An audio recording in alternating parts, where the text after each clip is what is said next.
नमस्कार शेतकरी बंधूंनो, आज आमच्याकडं कणस काढायला सगळे मजूर आलेत. बघा ते बाया दिसतात तुम्हाला कसे कणस खोडतात.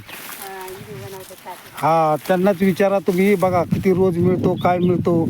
शेतकऱ्यापेक्षा हे मजूर आहे ना, काम करतात, काम मेहनत, आणि मेहनतीचंच त्यांना फळ मिळतं. आता आपण त्यांनाच विचारू की तुम्ही काय काय काम करता. बघा फक्त मकाच काढता का आणखी शेतातली काय काय कामं करता. आणि यांनी कष्ट करूनच बघा कशी प्रगती साधली ते तुम्हाला आता सांगतील. बघा 2 मिनटातच. आता बघा हिचं नाव विचारा, नाव सांगल आणि काय काय काम करते ते सांगल. राणी शहाजी शितोळे. मी मका काढते, कांदा लावते, ऊसाची लागण करते, खुरपणी करते. एवढी मजुरी करून आम्ही शेती घेतली 1.25 एकर, घर बांधलं, ट्रॅक्टर घेतला, आम्ही मिशन घेतली दाणं करायची. शेतीत उत्पन्न चांगले मिळतं, पण भाव दिला पाहिजे शेतीला, मालांना भाव पाहिजे. कष्ट केलं की तुम्हाला प्रगती नक्कीच होईल ही सांग.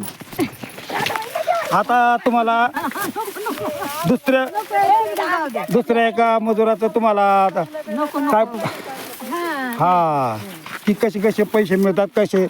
तरी शेतकऱ्यांनी नाराज न होता करत राहायचं, प्रयत्न करत राहायचं, मेहनत करायचं. मेहनतीचं फळ कधीतरी मिळतंच. आता तुम्ही सांगितलं हे फक्त मजुरी करतात, त्यांना शेती नाही, काय नाही, फक्त मजुरीवर त्यांनी एवढी प्रगती साधली.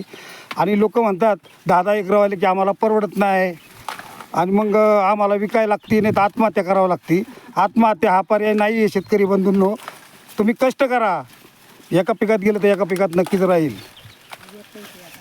धन्यवाद.